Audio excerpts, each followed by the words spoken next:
talk because we're a slightly unconventional little studio. So we're going to be doing a back and forth on lessons that are learned after Kickstarter. You do a Kickstarter or you think of one and you have several options in mind. It works, it doesn't work. You keep going. And this is going to be a talk on how we met through a campaign. I was a creator a year ago and Michael was a backer. And the process of development has evolved from there to the fact that we have founded a company together and are working further on a musical adventure game that we'll be sharing the process of. So how many of you have done Kickstarters? How many want to do a Kickstarter? A few? Okay. And anybody actually underway right now with the Kickstarter? Nobody. Okay, so hopefully this will be helpful for those of you who are planning to go ahead. So we'll be talking about our experiences, but not in the traditional sense. When people talk about experiences with Kickstarters, it's often about how to plan rewards and how to do the budgeting, what to do if you ask for $100,000 and get $3 million. Okay, this is not that Kickstarter. So this is more about our personal experiences. Quick background. My name is Alina and Constantin. I initially came from the world of 2D animation and moved into games 3 years ago because I thought the audience was much more interesting and the products were much more interesting. And Michael? Yeah, I have a somewhat checkered background. I started as a scientist and a musician, and I've been a musician throughout, and now I also teach at university in game prototyping and sound design and various things like that, and sort of mentoring people with game companies. So now I'm actually eating my dog food, as they say. How do we? So the product we're going to talk to you about is a game called Shrug Island, and it's a 2D puzzle adventure game. It's not necessarily your most commercial product, but we have seen through the Kickstarter and through the evolution process that it's something that touches a lot of people. And so the goal from the start of a project that's been built for years, from an animation film to a story to interactive media, is to connect to the imagination of people in the way that when you're a child, you see the world around you as alive. You go out in nature and it's alive and you can imagine things. And the game that we're making right now is based on that feeling and trying to put that into a digital experience. Show you a quick teaser.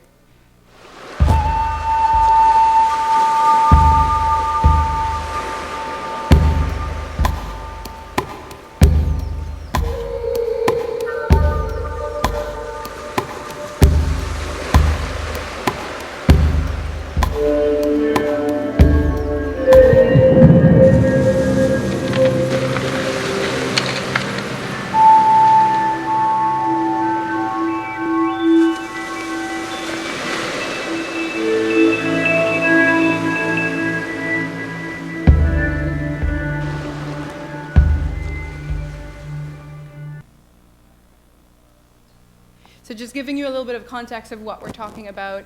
It started out as an animation film in 2009, and it got a lot of recognition in festivals, both by children and adults who found it to be a strange, interesting world that you could connect with, that a lot of people interpreted as their own.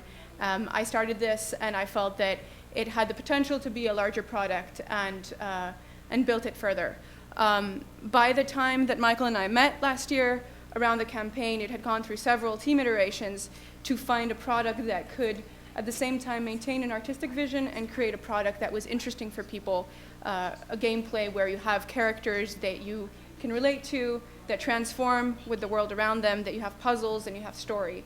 And the Kickstarter campaign was a good way to confirm what kind of audience was actually ready to buy this game, what kind of audience wanted to, what were the core parts of the interactive concept that people wanted to play more with. And the campaign came at the time where I had, I'd say, a first prototype, which is an early time to do a campaign, and it was also good to check the responses of what would happen. And I had seen the Kickstarter campaign as one of two things.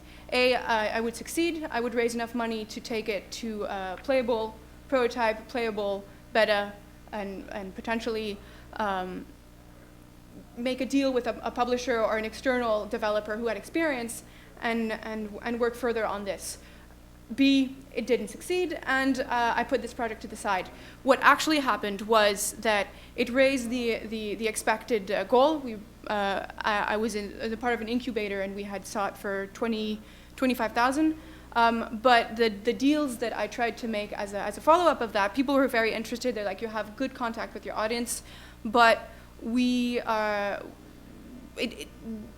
couldn't get external involvement in a way that wouldn't compromise what now backers wanted.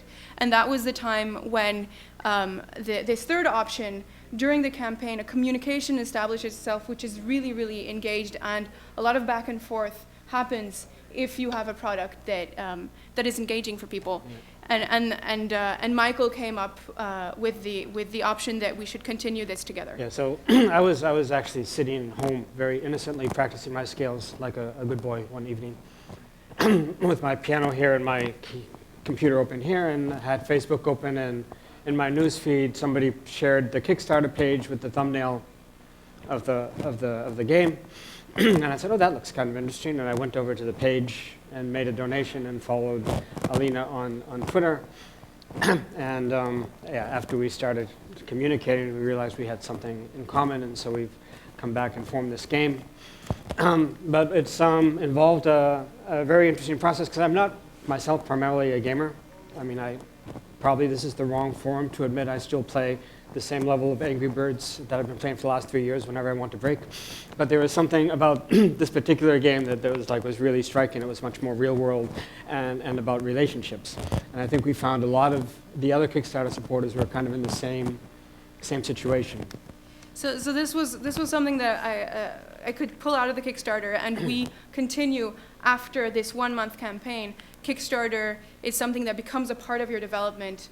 The backers really embody your future user, your future buyer, and what they expect from the game is really what you get a confirmation of where the product is going to go. And during the Kickstarter, it did create a basis for the marketing and PR strategy that we have right now, which is confirming that our audience are mostly non-gamers. And Michael was a good representative of that. They're people who are interested in cultural experiences and get into games through that. And so, whereas if you get into a Kickstarter with a too clear idea of who your people are, then you may not have the possibility to adjust your strategy. And that was one of the things that both needed to be prepared for, and that has allowed the product to become more and more creative and gain momentum as we continue to develop it. And then another interesting part is like sort of once you accept this and sort of learning how the game world does their PR and marketing, and the indie world. I'm much more familiar with the music world, and there are a lot of parallels, but some difference. Okay, we still have kind of mainstream and niche products, and you've got 5,000 people releasing something every day, and you're fighting for attention, and how do you do the PR? That's kind of all in common, but they have different strategies for getting out, and I think there's room for a lot of cross-fertilization from different small creators in different media. So for example, in music, we depend much more on mailing lists, and I think getting information from all your users, all your fans, knowing who your fans are, knowing where they're located, being able to use them, having street teams of people who are ready to go out and do things for you. And it seems a bit more sort of personal in that way than sometimes in the game world, where people buy things off the App Store and you're not really sure who's playing your game. So it's interesting to try to combine the promotional strategies according to where your audience is. So basically, the conclusion has been for us that Kickstarter has initiated a process that neither of us were thinking of going into where we were a year ago. My side as a developer, and his side as a supporter, as a content consumer. So when you do a Kickstarter, you might end up creating a new company than the one you have. You might end up continuing with the process you have, but it's a long process that goes before and further after the month of campaign, and it's extremely rewarding, and it does change your workflow.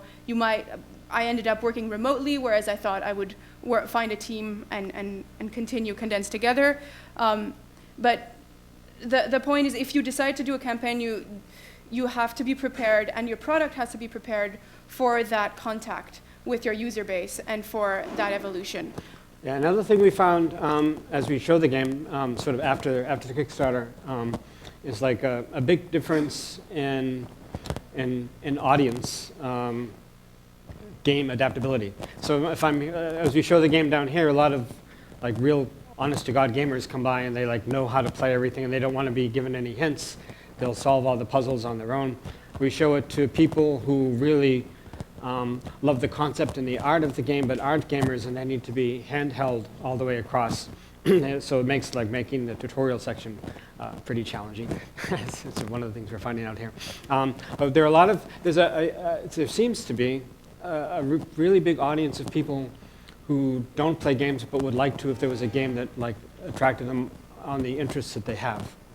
So in other words, people don't say necessarily like, I love movies or I read books. They say like, I love romance books or mystery novels or crime novels or things like that.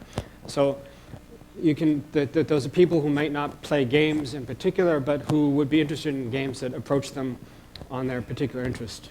So that's the thing. There's a large audience out there for all kinds of interests, and a Kickstarter campaign is a good way to create a world around your product, to maintain the outreach that it has beyond its individual life of a casual game, a longer game. You play it for 4 hours, you play it for 10 hours, and then it's done. If you create a campaign and you create a whole world around it, that is going to be something that you're going to pull forward into your business strategy with events that you have to fund, but with events that are going to grow your audience in ways that you may not have planned. And so it does really affect development in a way that allows for very creative things to happen, risky things to happen, but also the industry to keep growing.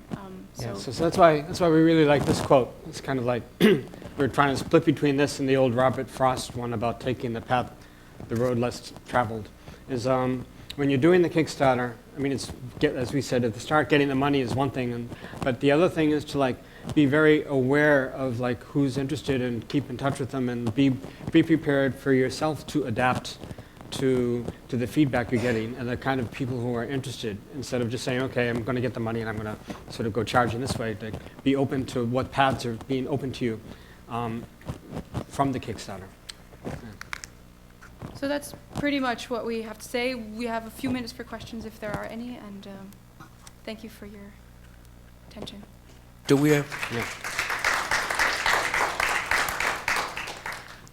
have any questions?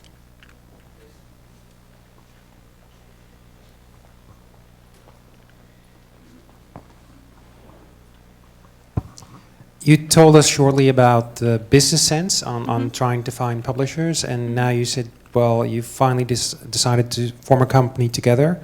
What's your business model? How do you think how to evolve the business? The way we see it was that when the campaign finished, it was at a too early stage for a business deal to be interesting and maintain the product the way that the existing audience was asking. So we decided to form a company together to self-publish the initial episodes, since it's episodic content, and release by platform. And from our first release on Steam in a few months, since we have been greenlit and on Steam, we'll start there individually. We'll make different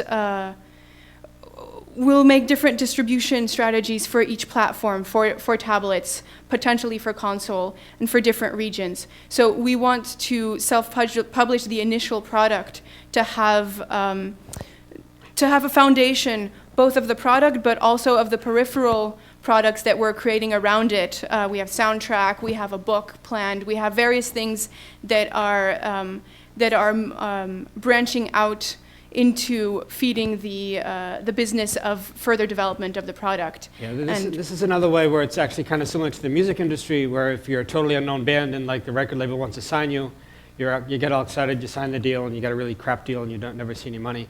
And it's kind of the same thing with dealing with publishers here. We figured it would be much better to build an audience and a community, so then when we go to a publisher, we can say we have this many fans, and we can negotiate a better... Sort of limit the risk factor on a known content. You have your audience, you have established different ways of approach and different products that this audience is prepared to buy from you, and then you tap into a more traditional publishing approach.